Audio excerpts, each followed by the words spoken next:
सामाजिक परिवर्तन की अवधारणा। तो सामाजिक परिवर्तन की अवधारणा से पहले ये समझे सामाजिकता क्या है। तो कहते हैं समाजे भवः सामाजिका, अर्थात समाज में होने वाली जो गतिविधियां हैं वही क्या सामाजिकता है। यहाँ पर ठक प्रत्यय हो जाता है, ठक से का से होकर के सामाजिक का शब्द बनता है। जो व्याकरण के छात्र समझते हाँ। तो मैं अपनी बात कहता हूँ। सामाजिकता मैंने मेरा विषय मैंने बताया सामाजिक परिवर्तन है। तो परिवर्तन किस प्रकार से होता है, परिवर्तन किस प्रकार से हम समझ सकते हैं कि जिस प्रकार से विज्ञान जैसे जैसे बढ़ेगा परिवर्तन वैसे वैसे होगा। जैसे कहा गया है आवश्यकता आविष्कार की जननी है, उसी प्रकार से जिस प्रकार से विज्ञान बढ़ेगा समाज में उसी प्रकार से परिवर्तन बढ़ेगा। उस पर मैं कुछ कह रहा हूँ। सामाजिक परिवर्तन उन परिवर्तनों को कहते हैं जो मानवीय संबंधों, व्यवहारों, संस्थाओं, प्रथाओं, परिस्थितियों, कार्य विधियों, मूल्यों, सामाजिक संरचनाओं एवं प्रकारों में होते हैं। इसके प्रकार जैसे कि मानवीय संबंध, व्यवहार, संस्था, प्रथा, परिस्थिति, कार्य व्यवहार की विधियां जो होती हैं इस प्रकार के परिवर्तनों में आती हैं। सामाजिक परिवर्तन वह परिवर्तन है जो समाज के ढांचे में हो रहा है, जो समाज की संरचना में हो रहा है। सामाजिक परिवर्तन की परिभाषा माइका इवरपेज ने कहा, एक अंग्रेजी लेखक, उन्होंने कहा कि सामाजिक परिवर्तन से हमारा तात्पर्य सामाजिक संबंधों में होने वाले परिवर्तन से। परिवर्तन हर व्यक्ति के जीवन में होता है, चाहे छोटा हो, बड़ा हो, गरीब हो, अमीर हो, इस देश का हो, उस देश का हो, हर व्यक्ति के जीवन में परिवर्तन होता है। जैसे ही मनुष्य जन्म लेता है, जन्म छोटा होता है, उसके अंदर धीरे धीरे विकार आने लगते हैं, बड़ा होता है, शरीर बढ़ता है, दाढ़ी मूछ आती है, ये भी एक प्रकार का परिवर्तन है। तो ऐसा कोई मनुष्य नहीं है जिसके जीवन में परिवर्तन ना होता। इसी प्रकार से जब वह ऊपर स्तर में आता है, स्कूल में जाता है, समाज में जाता है, तो समाज में परिवर्तन को देखता है, उस परिवर्तन को देखते हुए अपने अंदर घटित करता है उसको कि समाज में किस प्रकार का परिवर्तन हो रहा है। स्कूल में जाता है, स्कूल में देखता है कि मुझे कैसे रहना चाहिए, घर में कैसे रहना चाहिए, घर की गतिविधियां क्या हैं, समाज की गतिविधियां क्या हैं। जिस प्रकार से वह परिवर्तन को देखता है उसी प्रकार के परिवर्तन को अपने अंदर समावित करता है। इसी प्रकार है कि सामाजिक परिवर्तन संस्कृति में उतार चढ़ाव होने के कारण होता है। सामाजिक जो परिवर्तन है किस प्रकार क्यों होता है, उस संस्कृति में उतार चढ़ाव। यथा हमारी संस्कृति दूसरी है, किसी देश की संस्कृति दूसरी है। भारत जो सनातन संस्कृति को मानता है, हम दूसरी मान्यताओं को मानते हैं, दूसरे देश वाले दूसरी मान्यताओं को मानते हैं। ये भी एक प्रकार का क्या परिवर्तन है। परिवर्तन बोलचाल में होता है, संबंधों में होता है, भाईचारा में होता है। आज का जो परिवर्तन है और प्राचीन का परिवर्तन में थोड़ा अंतर यह है कि पहले का समय था या विद्या सा विमुक्त था, आज परिवर्तन होकर के उसमें हो गया है या विद्या सा नियुक्त हो गया। ये भी एक बहुत बड़ा परिवर्तन है। आज लोग पढ़ते हैं किस लिए, रोजगार के लिए, लेकिन पहले क्या था, ज्ञान के लिए पढ़ते थे कि मुझे किसी प्रकार से ज्ञान हो, मैं समाज को समझ सकूं और समाज के लिए कुछ बंद कर सकूं। आज की किसी की ऐसी कोई भावना नहीं, चाहे राजनीतिक हो, सामाजिक हो, व्यवहारिक हो, कोई भी ऐसा मुझे नहीं लगता है कि कोई ऐसा व्यक्ति होगा सत्यनिष्ठा से कहेगा कि मैं इसलिए अध्ययन कर रहा हूँ कि समाज को सुधार सकूं। यदि गिने चुने होंगे तो उनकी गिनती नहीं की जा सकती, लेकिन आज का परिवर्तन केवल शिक्षा के माध्यम से यदि कोई कर रहा है तो स्कूल में पढ़ना है ताकि कुछ बन सके और उससे धन अर्जन कर सके। उसका लक्ष्य भी उसके पीछे लगा हुआ है कि उसको अपना जीवन चलाना है। यदि वो व्यक्ति सोचे कि मैं समाज के लिए कुछ करूं तो नहीं कर पाएगा, क्योंकि अपना घर देखेगा कि दूसरे का देखेगा। इसी पर कह रहा हूं मैं, सामाजिक परिवर्तन की प्रकृति सामाजिक होती है, इसकी जो प्रकृति होती है सामाजिक होती है। एक दिन में परिवर्तन नहीं हो सकता, परिवर्तन की कोई भविष्यवाणी नहीं की जा सकती कि आज हो जाएगा कि कल हो जाएगा। ये निरंतर चलने वाली प्रक्रिया है। जिस प्रकार से जन्म से लेकर के मृत्यु पर्यंत व्यक्ति कुछ ना कुछ सीखता रहता है, उसी प्रकार जीवन जन्म से लेकर के मृत्यु पर्यंत उसके जीवन में परिवर्तन आते रहते हैं। वह परिवर्तन क्या कहलाता है, सामाजिक परिवर्तन। इसी प्रकार शिक्षा में परिवर्तन क्या है, पहले के समय में शिक्षा की प्रणाली थी, गुरुकुल प्रणाली थी। गुरुकुलों में लोग पढ़ते थे, पढ़ने की पद्धति दूसरी थी। गुरुकुलों में एक गुरु होता था, सब कुछ पढ़ाता था, किसी प्रकार की कागज प्रमाण पत्र की व्यवस्था नहीं थी। वह न आचार्य के पास प्रमाण पत्र होता था, न शिष्य के पास होता था। और आज के समय में क्या है, लोग अपने शिष्य को पढ़ाते हैं, व्याख्यानों भेजते हैं ताकि उनका नाम, किताबें लिखते हैं, ग्रंथ लिखते हैं, लेख लिखते हैं, प्रकाशित कराते हैं। पहले के समय में क्या था कि गुरु की पहचान शिष्य से ही होती थी। यदि उसका एक शिष्य पढ़ कर निकल जाए तो समझ लो कि उसी की वो किताब है, उसी का वह प्रकाशन है, उसी की वो पत्रिका है। आज का समाज ऐसा है कि इधर उधर से चुरा करके एक पत्र प्रकाशित कर देना है, उसका नंबर मिल जाएगा हमको सर्विस में। लेकिन पहले के समय में हजारों छात्र पढ़ते थे, उसमें से यदि 10 भी निकल जाते थे तो वह गुरु की वही पुस्तक थी, वही उसका प्रकाशन था। प्रणाली क्या थी? पहले लोग गुरु पर प्रधान था पहले। आज की प्रणाली क्या? छात्र प्रधान है कि छात्र को किसी प्रकार की समस्या नहीं होनी चाहिए। शिक्षक चाहे जैसा हो जाए, दिन भर बेचारा पढ़ाए, उसकी किसी से कोई मतलब नहीं है। पहले लोग गुरुकुल में भेज देते थे, वो भिक्षाटन करता था और अध्ययन करता था, और कभी नहीं कहता था कि नहीं मुझे किसी प्रकार की समस्या है। माता पिता भी समस्या को नहीं भेजते। भगवान राम स्वयं जाकर के गुरुकुल में पढ़े, जो अयोध्या के राजा हुए, और इतना समृद्ध होने के बावजूद भी गुरुकुल में जाकर उन्होंने अध्ययन किया।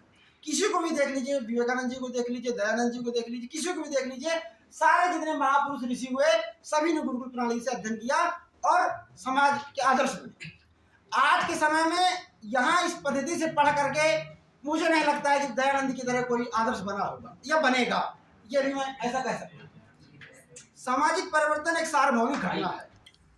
यह निश्चित नहीं है कि इतने में होगी, ये सर्वत्र हो सकती है, यहाँ भी हो सकती है, कहीं भी हो सकती है। इसके लिए कोई नियमित नहीं है। जैसे मैंने शुरू में बताया कि यह इसकी भविष्यवाणी नहीं की जा सकती है कि यह परिवर्तन आज होगा कब होगा, यह जीवन पर्यंत परिवर्तन होता रहता है। सामाजिक परिवर्तन की गति असमान और अतुलनात्मक है तथा उदाहरण के तौर पर शहरों तथा नगरों परिवर्तनों जल्दी होता है। जैसा शहरों में परिवर्तन जल्दी होता है, ग्रामों में परिवर्तन धीरे धीरे होता है, धीरे धीरे लोग देखते हैं, समझते हैं।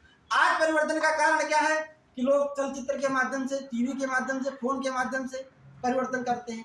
सबसे बड़ा परिवर्तन जो दूर देश के लोग रहे, उनका पहनावा भारतीयों ने भी अपना लिया, उनका खान पीन अपना लिया। जिस प्रकार से जैसे जैसे वो परिवर्तन करते हैं, उन्हीं को आदर्श मान करके अपने आप ले लेते हैं। तो शहर में आता है पहले, फिर धीरे धीरे गाँव में जाता है। आजकल गाँव का भी व्यक्ति पीछे नहीं है परिवर्तन से, वह भी अच्छा कपड़ा पहनता है, वह भी अच्छी चीजें जानता है। क्यों? क्योंकि उसका कोई ना कोई व्यक्ति शहर में है, वो देखता है कि इस प्रकार से ये लोग जी रहे हैं, मुझे भी करना चाहिए। तो यह परिवर्तन किसी एक व्यक्ति से नहीं हो सकता है, यह परिवर्तन पूरे समाज से होता है। यदि समाज एकाग्रचित हो जाए कि नहीं मुझे अपनी में रहना है, तो यह परिवर्तन शायद रुक सकता है, लेकिन ऐसा नहीं। सामाजिक परिवर्तनों की भविष्यवाणी नहीं की जा सकती। सामाजिक परिवर्तन अमूर्त है। सामाजिक परिवर्तन का संबंध भौतिक पर्यावरण, सामाजिक ढांचे और सामाजिक प्रक्रियाओं में परिवर्तन है। परिवर्तन प्रकृति का नियम है, कहा ही गया है, परिवर्तन ही प्रकृति का नियम है। और यदि परिवर्तन नहीं होगा तो होगा क्या? पुरानी पद्धति की तरह तो रह नहीं सकते हैं। यहाँ की आज परिवर्तन है तो हम लोग यहाँ बैठे हैं, पढ़ रहे हैं, और परिवर्तन होगा तो हम लोग घर में बैठे बैठे पढ़ते थे पहले। तो ये परिवर्तन निरंतर चलने वाली प्रक्रिया है। इस कारण सामाजिक परिवर्तन की प्रकृति या स्वाभाविक है। मानव समाज जीवन के प्रारंभ से ही मनुष्य के साथ है, और तब से अब तक की अवधि में समाज या सामाजिक जीवन में उसके स्वरूप, संरचना, व्यवस्था, संगठन, मूल, संस्था, आदर्श, सब कुछ परिवर्तन निरंतर, प्रभावी और अवश्यम भावी प्रक्रिया में कभी कभी नहीं होते। किसी भी ऐसे समाज की कल्पना नहीं की जा सकती कि जो पूर्णतया स्थिर हो। ऐसा कोई समाज नहीं है, चाहे हिंदू समाज हो, मुस्लिम समाज हो, सिख समाज हो, बौद्ध हो, जैन हो, विभिन्न प्रकार के जो पंथ हैं, किसी की स्थिर कल्पना नहीं की जा सकती है कि आज इस समाज के साथ जुड़ा है तो ऐसा ही होगा। कल को वो कुछ भी बन सकता है। आज हम लोग यहाँ बैठे हैं, कल को हम विभिन्न उसमें जा सकते हैं, कोई विदेश जा सकता है। और आज की सोच क्या, पहले एक व्यक्ति क्या सोचता था, यदि मुझे अध्ययन करना है तो क्यों भारत के लिए अध्ययन करना है, मुझे भारत में ही सब कुछ करना है। पहले कहा गया था कि जननी जन्मभूमिश्च स्वर्गादपि। आज की पद्धति अलग है, उससे जन्मभूमि से उससे कोई मतलब ही नहीं है। पहले था कि भारत में जन्म हुआ, यदि मेरा बहुत भाग्य की बात है कि मेरा भारत में जन्म हुआ है। लेकिन आज का समय क्या है, भारत में जन्म तो हो गया, लेकिन उसको उसकी पैदा होती है, उसको लगता है कि नहीं कब मुझे विदेश जाने का अवसर मिले, कब मैं जाकर के, वो किस भी जाना चाहता है धनार्जन के लिए। ये नहीं चाहता है कि मैं इस ज्ञान को भारत को बताऊं, भारत के लोगों को बताऊं। आज देखा जाए जितने भी मैं जिसको देख रहा हूँ, सुन रहा हूँ, ऐसा बड़े बड़े वैज्ञानिक को देखिए या इंजीनियरों को देखिए, अमेरिका इत्यादि देशों में जाकर के भारत के होकर, भारत मूल के होकर के वहाँ पर, उदाहरण के तौर पर अभी जो प्रधानमंत्री ऋषि सुनक कहते हैं कि उसके दादा भारतीय थे। अब वो व्यक्ति वहां जाकर के बस गया, उसके दादा भारतीय थे, वो जाकर के विदेश में बसे। ये भी एक प्रकार का परिवर्तन है। यथा राजनीतिक परिवर्तन, जैसे जैसे राजनीति का ढांचा बढ़ता गया वैसे वैसे परिवर्तन आता गया। राजनीति ने अपने स्वार्थ के लिए विभिन्न प्रकार के लाभों के प्रलोभन देने लगी। ये भी एक बहुत बड़ा परिवर्तन है। पहले के समय में था कि सभी को शिक्षा मिलती थी। पहले था कि जब से देश आजाद हुआ आरक्षण व्यवस्था लागू हो गई। ये भी एक प्रकार का परिवर्तन है।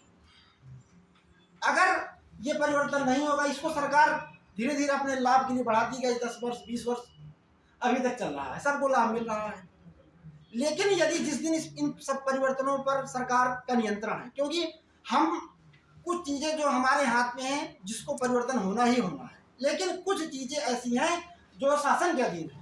यदि कोई ऐसा नियम बनाता है कि ऐसा नहीं करना चाहिए तो उन परिवर्तनों को रोका जा सकता है। यथा शिक्षा का नियंत्रण शासन के पास है। शासन यदि शिक्षा की व्यवस्था को अच्छा करे, सुदृढ़ करे तो अच्छी शिक्षा हो सकती है। नारी सशक्तिकरण की यदि बात की जाए, पहले के समय में कहीं किसी ने नहीं सुना था कि नारियों के साथ भेदभाव होता था, नारियों के साथ दुराचार होता था। आज के समय में इतना परिवर्तन हो गया है कि यदि कोई लड़की निकल जाए, लड़की को छोड़िए, अभी मैं बिहार की घटना देख रहा था, एक लड़के के साथ ऐसी घटना हो गई। तो ये भी एक बहुत बड़ा परिवर्तन है।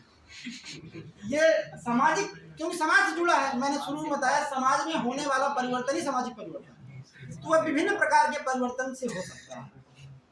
आज की स्थिति क्या है कि हिंदू और मुस्लिम में परिवर्तन देखिए, वो उसके प्रति आक्रोशित है, वो उसके प्रति आक्रोशित है। उदाहरण के तौर पर 4 दिन पहले देखिए जेएनयू में शिक्षा के नारे लिखे गए। ये भी एक परिवर्तन है। पहले से ऐसा नहीं था, लोगों की मानसिकता बदलने लगी, विद्रोह करने लगे। तो जिस प्रकार से जिसने जैसा लाभ देखा कि यदि मुझे इस प्रकार से ऐसा लाभ हो रहा है, उसने अपने शरीर को, अपने समाज को, अपने परिवार को, अपने आसपास के लोगों को उस प्रकार के परिवर्तन में डाल दिया। इसमें आप एक उदाहरण कल का भी डाल सकते हैं। जो कल का चुनाव का रिजल्ट आया ना, एमसीडी चुनाव का, तो उसमें आप कह सकते हैं कि 8 या 9 सीटें कांग्रेस को मिली है, लेकिन उसका आधार धार्मिक रहा है, क्योंकि वो उन बहुल क्षेत्रों से आते हैं जहाँ मुस्लिम प्रतिनिधि और मुस्लिम जनसंख्या अधिक थी, वहीं से ही कांग्रेस जीती है। तो इसको हम धर्म आधारित राजनीति उसमें जोड़ सकते हैं। उसी प्रकार बीजेपी को अधिकतर सीटें वहां से मिली है जहाँ पर हिंदू डोमिनेट करते थे, वहीं आपको वहां पर जहाँ पर सारे पक्ष लगभग समान रूप में थे। तो इस तरह से भी आप मुगल साम्राज्य, जब भारत हमारा पहले मुगलों ने शासन किया हमारे देश में, मुगलों के बाद अंग्रेजी साम्राज्य शासक आक्रांताओं ने हमला किया हमारे देश पर, और उन्हीं की संस्कृति जैसा उनका परिवेश था वह तो चले गए, लेकिन उन्होंने अपनी शिक्षा के माध्यम से हमारे भारत को गुलाम बना दिया। पहले गुरुकुल प्रणाली में ऐसा नहीं था, बिल्कुल भी कहीं नहीं देखा गया था किसी प्रकार की पद्धति थी। लेकिन कहावत है कि यदि किसी का जड़ जिस प्रकार का होगा उसी प्रकार का वो वृक्ष तैयार होगा। उन्होंने शिक्षा की व्यवस्था अपने हिसाब से कर दी, कॉन्वेंट स्कूलों की व्यवस्था कर दी। आज जब बच्चा पढ़ेगा, कॉन्वेंट स्कूल में पढ़ेगा, सेंट जॉन्स में पढ़ेगा, वो अपनी संस्कृति को नहीं जान सकता, अपने माता पिता की संस्कृति को नहीं जान सकता, अपने परिवार को नहीं जान सकता। क्यों? क्योंकि उसने परिवार में रहा ही नहीं। इस प्रकार से रहन सहन, कपड़ा, वेशभूषा, इसका मैंने कुछ वेदों में बताया गया। पहले संस्कृति थी संगच्छन्तुम संबद्धम शंभो मनांस जानता, साथ चलें, इस प्रकार की संस्कृति। आजकल ऐसा नहीं है, अपने अपने चलना चाहते हैं, कोई किसी के साथ नहीं चलना चाहता। पहले भाई भाई का मित्र था, आज के समय में क्या है, भाई ही भाई का दुश्मन है, बहन ही बहन की दुश्मन है। आज जैसी संस्कृति, इस पर पहले था उत्तिष्ठ जागृत प्राप्त वरान निबोधत, ये था हे मनुष्य उठो जागो, अपने कार्यों को करो और ज्ञानियों के पास जाओ अध्ययन करो। आज ऐसा नहीं है, आराम से सो, जब मन हो तब जो कार्य करो। ये भी एक प्रकार का परिवर्तन है। इसी प्रकार का प्रथमेन अर्जिता विद्या, द्वितीयेन अर्जितम धनम, तृतीयेन अर्जितम कीर्ति, चतुर्थे किम करिष्यति। अगर कहा पहले जिस प्रकार के हमारे कहा कि 4 अवस्था होती है मनुष्य की, तो कहा कि प्रथम अवस्था में हमने विद्या का यदि अध्ययन नहीं किया, द्वितीय अवस्था में जो हमने धन का अर्जन नहीं किया, और तृतीय अवस्था में जो वानप्रस्थ कीर्ति का अर्जन नहीं किया, चतुर्थे किम करिष्यति। आज के समय में ऐसा नहीं है। आज के समय प्रथमे क्या, द्वितीय क्या, तृतीय चतुर्थी किसी से कोई मतलब नहीं है। आज के समय में केवल है तो धन, किस एक प्रकार में धन आना चाहिए, चाहे किसी प्रकार अश्लीलता से आए, शिक्षा से आए, किसी भी प्रकार से आए, मारने से आए, पीटने से आए, किसी भी प्रकार से आए, ये भी एक बहुत बड़ा परिवर्तन। पहले था विद्या मित्रम प्रवासीसु भार्या मित्रम गृहेषु च। प्रवास के समय यदि कहीं हम जाते थे तो पहले हमारी मित्र क्या थी, विद्या थी, क्योंकि कहा गया कि जो राजा होता है केवल अपने देश में पूजा जाता है, लेकिन जो विद्वान होता है सर्वत्र उसकी जय होती है। लेकिन आज क्या परिवर्तन है, जिस प्रकार से उसकी चाटुकारिता बढ़ेगी, जिस प्रकार से उसका वो बढ़ेगा, लोगों के साथ जुड़ाव, अपना स्वार्थ देखेगा, उसी प्रकार से उसका वर्चस्व बढ़ेगा। आज के समय में शिक्षा का कोई महत्व नहीं रहता जा रहा है, जिस प्रकार से ऐसी संस्कृति होती जा रही है। कोई कितना विद्वान है उससे किसी से कोई मतलब नहीं है, वो केवल अपना स्वार्थ सिद्ध करना चाहता है। इसी प्रकार से कहा कि भार्या मित्रम गृहेषु च, भार्या ग्रह की मित्र। आज के समय में ऐसा नहीं है, भार्या भी दुश्मन है और भर्ता भी दुश्मन है, दोनों एक दूसरे का। पहले के समय में ऐसी संस्कृति नहीं थी कि डिवोर्स तलाक कहीं नहीं सुना जाता था। यदि किसी का विवाह हो जाता था तो जीवन पर्यंत यदि तो एक साथ ही रहेंगे। आज 4 महीने 6 साल भर में परिवर्तन हो जा रहा है। ये एक प्रकार का परिवर्तन है। पहले का सहना बहुत कहा जाता था हमारे वेदों में, लेकिन आज सब कुछ बदल गया है। इसी प्रकार से आलस्य कुतः विद्या, अविद्यस्य कुतः धनम, अधनस्य कुतः मित्रम, अमित्रस्य कुतः सुखम।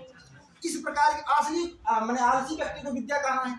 आज के समय में आलसी की तो पाठ ही नहीं पढ़ाया जाता स्कूल में कि भाई आप आलसी हैं तो आप अध्ययन नहीं कर पाएंगे। किसी से कोई मतलब नहीं, 10 बजे स्कूल खुलना है, आ जाओ तो आ जाओ।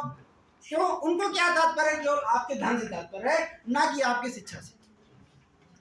तो एक अंग्रेजी लेखक ने कहा, this is not important institute, this is important education.